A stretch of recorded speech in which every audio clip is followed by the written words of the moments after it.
Hey everybody, welcome back to Halftime. I'm glad to have all of you guys back here. Thank you so much for tuning in again. Yesterday was a public holiday in South Africa, so I didn't produce any kind of content, but I hope you guys are all good. Hope you guys are all looking after yourselves, and thank you for tuning in. Before I even go anywhere, please click subscribe at the bottom there, and thank you so much for tuning in again. So obviously with Halftime, you know how it is. We go through all of the European papers and we kind of see what's happening in and around the football world. Ooh, I'm enjoying that lighting. Okay. Anyway, back to back to the show. So, obviously there's been a couple of things happening with Jadon Sancho, with Willian. There's been rumors of Philippe Coutinho actually making moves to Arsenal. Jeff Hendrick, the Burnley boy, is apparently making a move to Newcastle. So there is a lot going on right now in European football. But let me get into the headlines that have caused the most clickbait, I should say. Okay, so let's get into it. So the Daily Mail are reporting, along with the Guardian and the Daily Mirror, that Aaron Ramsey is unwanted by new Juventus manager Andrea Pirlo as he looks to clear the decks and rebuild the squad he has inherited. Now that's a very shocking story. I think we all know that Aaron Ramsey basically made the deal to move over to Juventus happen about a year and a bit ago.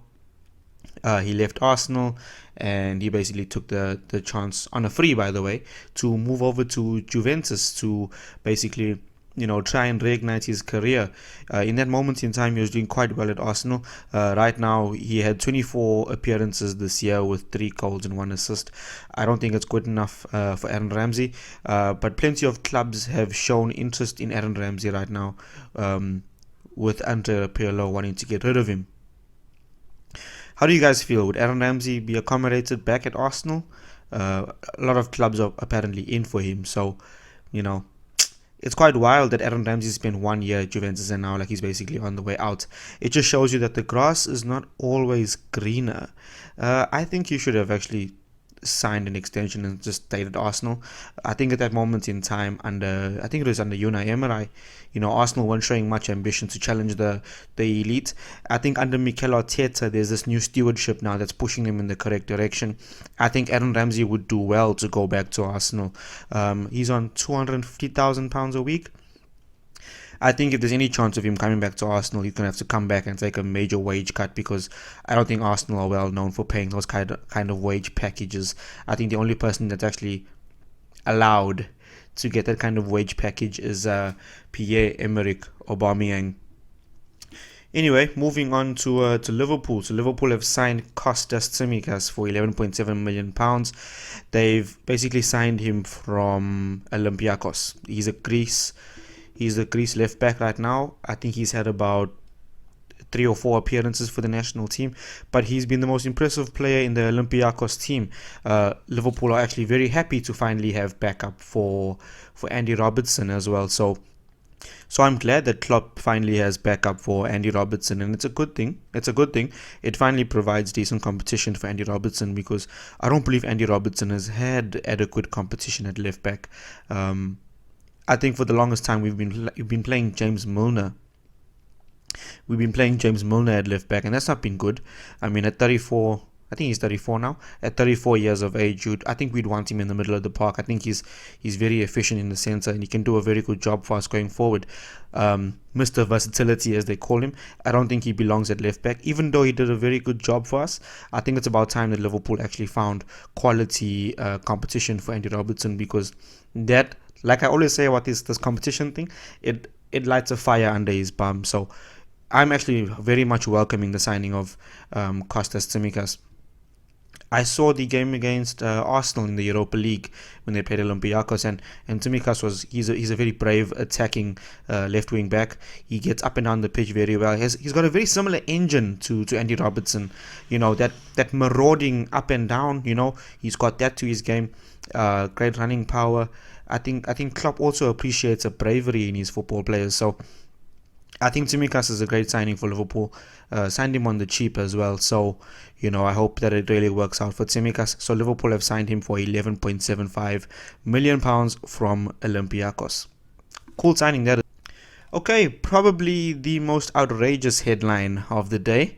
So Owen Hargreaves is quoted in the Daily Mail as saying that Jadon Sancho, will be a Manchester United player in a pretty short time. So he claims that Dortmund are bluffing by claiming Jadon Sancho's Old Trafford move is off and that he has secretly signed a new deal. So what's happened over the weekend is that Michael Zorc, who's Dortmund's CEO, he basically came out and said that there's no such deal on the table. He's gonna be Jadon Sancho will be a Dortmund player, and we expect him to be with us next season. This lighting though, anyway. So he's saying that he expects him to be a Dortmund player, and that's it. There's been pictures of Jadon Sancho in training. There's videos of him, at the Dortmund training camp that they've all gone on, their preseason camp. So things do look a bit bleak at on the Jadon Sancho Manchester United front. Michael Zorc also made a thing about how they apparently have signed a deal with Jadon Sancho behind closed doors that no one knows about that keeps him at the club past his current deal. I don't believe that's true. But Owen Hargreaves claims that Jadon Sancho will be a player for Manchester United very soon. I don't know how I feel about that. I think in the past we've seen plenty of clubs try and bluff and say, oh no, like this player is still with us, he's still committed to our team, and they still end up moving because the money is just too hard to turn down. If you ask me what I think, I agree with Owen Hargreaves to an extent. I think the deal can still happen for Jadon Sancho. It can. I mean, the window's open. If United somehow raise the funds to get him and they put their money where their mouth is, then they will get him. I just think we've seen in the past where CEOs and club chiefs try and play hardball and they end up folding in the end. So I think there's a lot of truth to what Owen Hargreaves is saying. But ultimately we'll just keep an eye on that and see how it pans out. I think United getting rid of Alexis Sanchez leaves the number 7 shirt vacant. There are rumours that United are looking at different options. Douglas Costa, Kingsley Coman at Bayern Munich. They are looking at different options to come in and obviously fill that void, because if they can't obtain Jadon Sancho this year, they might as well look elsewhere, And trust me when I say I wouldn't mind a Douglas Costa or a Kingsley Coman in my team. They're dangerous wingers, tricky, pace, know how to beat their fullback, and experienced winners. Those two are experienced. They've been winning for their football clubs. Kingsley Coman's won like 8 titles wherever he's been. So, I wouldn't mind putting my money on either of those boys to come in, take the number 7 jersey if they can't get Jadon Sancho. But let's just keep an eye on that and see where it develops, okay? Okay, moving on to our next headline of the day. This is the Daily Mail again. I know I do quote the Daily Mail a lot. I enjoy their site. It's very organized, it's very simple, and it's a very reliable source of information. Anyway, Wolves defender Johnny faces months on the sidelines after serious ACL injury, which will force boss Nuno Espirito Santo to reassess his summer transfer priorities, which makes sense because the summer window is open and Johnny's been a very important fullback for Wolves. A lot of the time we see him roaring down the flank, getting in behind his fullback, beating players one-on-one, and even actually getting into the box and scoring. Johnny's been a very instrumental part to Nuno Espirito Santo's plans, and I think he's going to have to assess what he does now with another fullback out with an ACL. With an ACL, it's a very complicated injury. People are normally out for about 10 to 12 months. Nothing under that. It's a very complex injury, and I think Wolves will do well just to assess their options in the summer transfer window. Okay, next headline. So Chelsea are interested in Ajax left back Nicolas Tagliafico as they struggle to agree a fee with Leicester for Ben Chilwell. That's also by the Daily Mail, by the way. You know what? That's a very cool signing.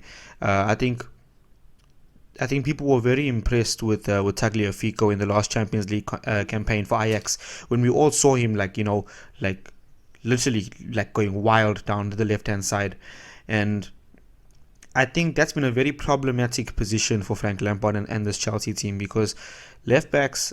I know Marcos Alonso's someone he's a good left back, but he's he's more of a forward, like a left winger, than an actual left back, and a lot of space gets left in the back there for right wingers to expose. Emerson Palmieri's been good, but Blues fans have mocked him, saying that he hasn't got a brain. A lot of the time when I watch Emerson Palmieri, he's very simple, but there are times when he tries some very elaborate things that don't need to be done.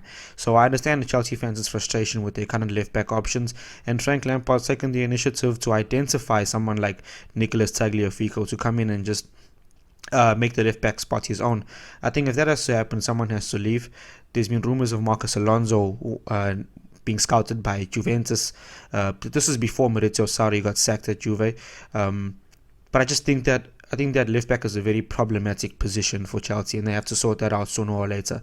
So I think Nicolas Tagliafico will be a great deal for Chelsea. I think he'd leave at about £25 million max. You know, I know he's a very good player. He's very young. He'll be there for a long time, and he's got the potential to improve. So yeah, we'll just also keep a bit of a lookout on that. But anyway, guys, thank you so much for tuning in to the newest edition of Halftime. I hope you guys have all been enjoying this. Just take it easy, look after yourselves, and enjoy. Oh, by the way, click subscribe. Anyway, guys, have the best week. I'll chat to you guys soon. This is your boy Ryan on Halftime.